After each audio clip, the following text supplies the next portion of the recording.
আন্ধারে মা জ্বালায় বাতি, এই প্রেম বাতিরা শিক্ষাবিদ ডক্টর সুলতানা সারওয়াত আরা নৃত্যশিল্পী লুবনা মারিয়ামের মা, জনপ্রিয় শিল্পী আনুশে আনাদিলের জননী লুবনা মারিয়াম।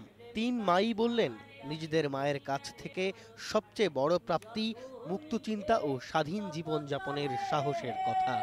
ঠিক যেমন আমি আমার মায়ের সাথে অনেক ঝগড়া করি, আমার মাও কিন্তু তার মায়ের সাথে প্রচুর ঝগড়া করে।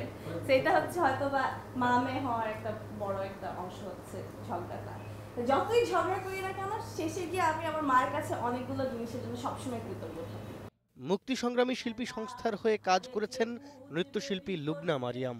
দক্ষিণ এশীয় নৃত্য প্রসার কেন্দ্র সাধনার এই পরিচালক বললেন তার মায়ের প্রতি অনুভূতির কথা। নিঃস্বার্থে মানুষের জন্য কাজ করলে যে যে সুখ পাওয়া যায় জীবনে, সেটা অন্য অন্য কোনো কাজে পাওয়া যায়। আমি কোনোদিন আমাকে একদম সম্মান করবার জন্য ইনসিস্ট করি নাই, মাকে সম্মান করা। যত নিভে তত জ্বলে,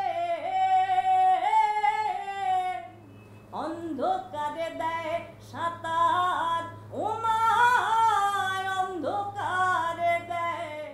মাকে নিয়ে লেখা আনুশের গানই বলে দেয় তার জীবনে মায়ের অবদান, বলে দেয় সেই মাই তার সব আবদারের শেষ আশ্রয়।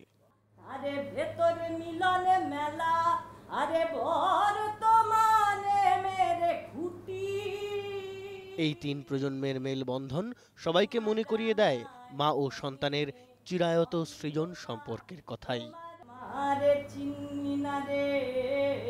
শিমুল সালাহুদ্দিন, ইন্ডিপেন্ডেন্ট নিউজ।